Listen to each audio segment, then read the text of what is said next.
चल हो जा शुरू।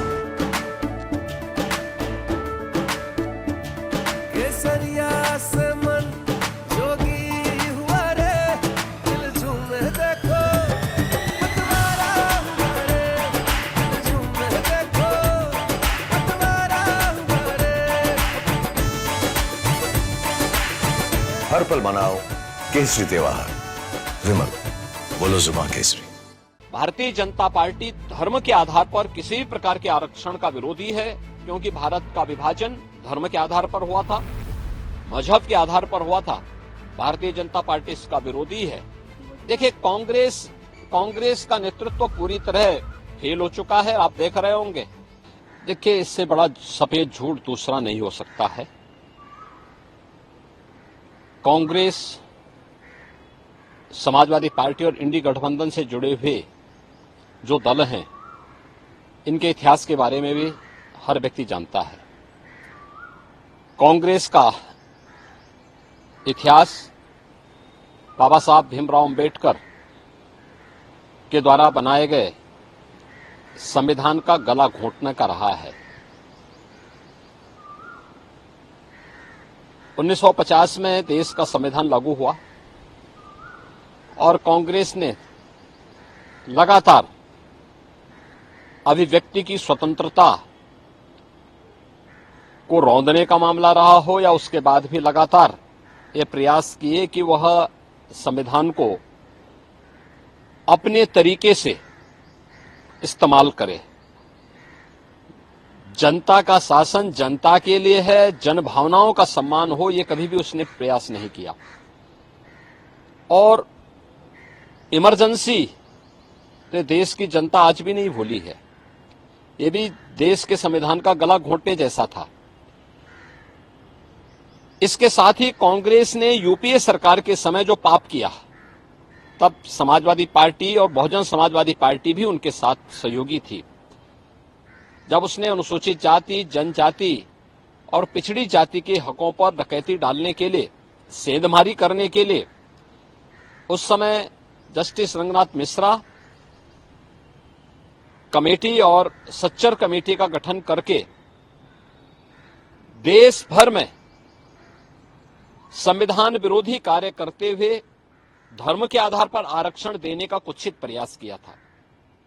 इसके लिए इन्होंने माध्यम बनाया कि 27% जो पिछड़ी जाति के लोगों को मिलने वाला आरक्षण है, उस आरक्षण में 6% पिछड़ी जाति के लोगों को हिस्सा काट करके दे दिया जाए। इसी प्रकार से सच्चर कमेटी की रिपोर्ट के माध्यम से प्रयास किया गया था कि अनुसूचित जाति और जनजाति में मुस्लिम समुदाय के भी कुछ जातियों को शामिल करके उनके हकों पर में सेंधमारी की जाए। तो भारतीय जनता पार्टी थी जिसने उस समय भारी विरोध किया था, और भारतीय जनता पार्टी के भारी विरोध के कारण कांग्रेस की मंशा पूरी नहीं हो पाई। कांग्रेस और इंडी गठबंधन से जुड़े हुए दलों के मंसूबे पूरे नहीं हो पाए, अन्यथा वे इस कार्य को उसी समय यूपीए गवर्नमेंट के समय कांग्रेस कर देती। कांग्रेस ने इसकी शुरुआत कर दी है कर्नाटक से। कर्नाटक में कांग्रेस ने पिछड़ी जाति के लोगों को मिलने वाले आरक्षण के लाभ में उसने सेंधमारी कर दी है। इलेक्शन कमीशन ने इसके लिए कांग्रेस नेतृत्व की कर्नाटका सरकार को तलब भी किया है। भारतीय जनता पार्टी बाबा साहब भीमराव अंबेडकर, भारत के संविधान निर्माताओं का पूरा सम्मान करती है, और उनकी जो मंशा थी उस मंशा के अनुरूप भारत के संविधान को सर्वोच्च मानते हुए अपने संवैधानिक दायित्वों का ईमानदारी पूर्वक निर्वहन करने की पक्षधर है। भारतीय जनता पार्टी ही एकमात्र पार्टी है जिसने बाबा साहब भीमराव अंबेडकर के मूल्यों और आदर्शों का पूरा सम्मान किया है, पंचतीर्थों का निर्माण किया है, और 2025 का वर्ष राष्ट्रीय जनजाति गौरव दिवस के गौरव वर्ष के रूप में मनाने का भी निर्णय भारतीय जनता पार्टी ने अपने संकल्प पत्र में भी इस बात को कहा है। स्वाभाविक रूप से भारतीय जनता पार्टी धर्म के आधार पर किसी भी प्रकार के आरक्षण का विरोधी है, क्योंकि भारत का विभाजन धर्म के आधार पर हुआ था, मजहब के आधार पर हुआ था।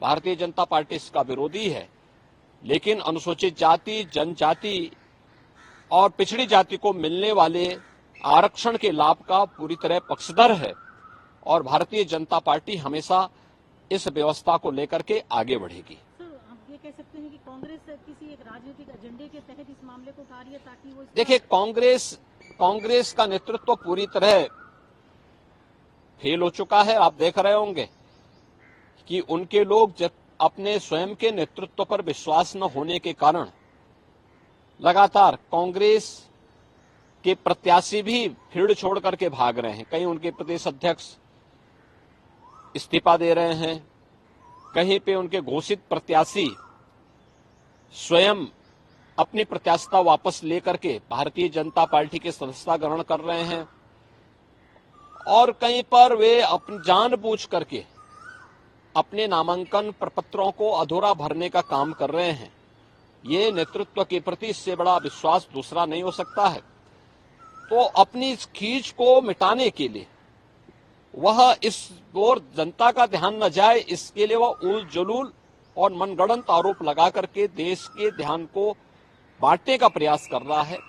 लेकिन ये देश जानता है, इस देश की जनता जनार्दन जानती है, कांग्रेस, समाजवादी पार्टी और इंडी गठबंधन के नेताओं की वास्तविकता को जानती है और उनके मंसूबों को कभी भी देश की जनता जनार्दन पूरा नहीं होने देगी।